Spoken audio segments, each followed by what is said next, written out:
things are getting busy in Mobile the closer we get to the Senior Bowl, and some of those players attempting to turn some heads, starting with the coaching staffs already in place down there. Lions and Jets coaches getting a close-up look at who can play on Sundays for them maybe at the next level. Maybe have a chance to find some of those missing pieces for a Detroit or a New York team looking to rebuild their rosters.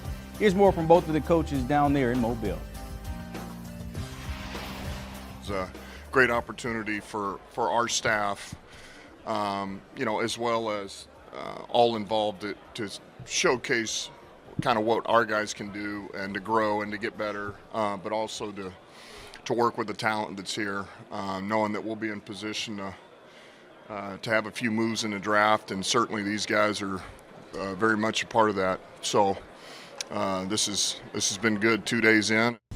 The biggest thing is going to be mental, their ability to absorb the playbook. So we bring in a playbook that's not so hard that they can't get it, because you only got a week to install it, but we also don't want it to be so easy where you don't get the information you need with whether or not they can absorb the information you're giving them. So the mental part is really, really, really big, on how much they can grasp and how quickly they can grasp it, because if you think about an NFL game plan, it's changing every week. So this is basically like an NFL game plan.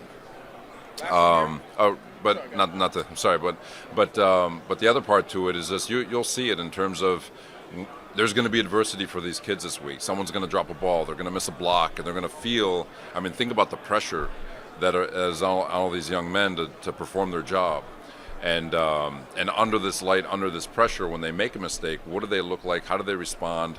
Can you pick something up that tells you that when he gets to New York and he gets pounded for something, can he handle it? And that's a real thing. So it's those are all things we're always looking at.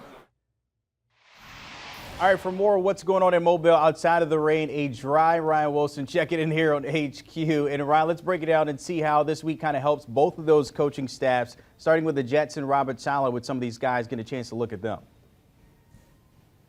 I'm dry for now, Brandon. It's going to be worse today than it was yesterday in terms of rain, so I'll brave that shortly. But, right, so what does this mean for the Jets? And we heard Robert Saleh talk about you're going to make mistakes, you're going to miss tackles, you're going to drop passes. We saw a lot of that in those wet conditions yesterday, but as he noted, these are growing experiences. So what does this mean for the Jets? A quick history lesson. 2 years ago, Zach Taylor was here with the Bengals.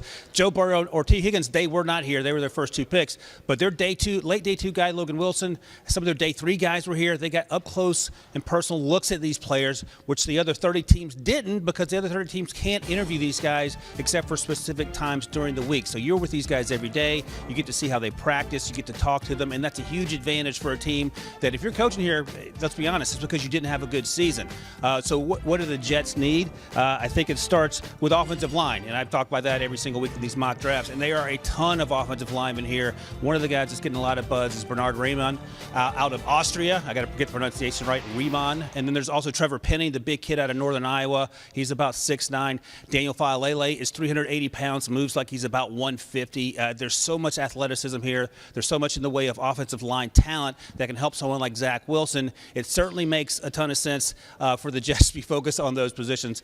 Two other positions I'll mention, edge rusher. And every team's need edge rushers. This class is deep at edge rusher. The Senior Bowl is deep at edge rusher. So there are guys you can look at here. Jermaine Johnson, who I'll talk about in a second. Myjai Sanders out of Cincinnati, who played on that really good Bearcats team, along with Desmond Ridder, the quarterback, who's looking to get drafted pretty early. And finally, tight end. You can always use a good tight end. Zach Wilson needs that security blanket in the middle of the field. There are a ton of tight ends here. Our guy Brian Telly, Jeremy Ruckert is here from Ohio State.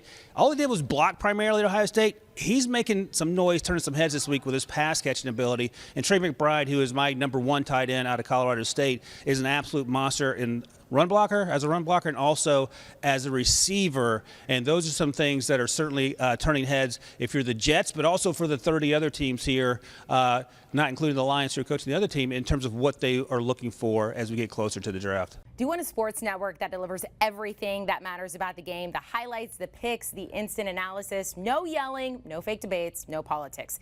Hit the subscribe button and never miss a moment.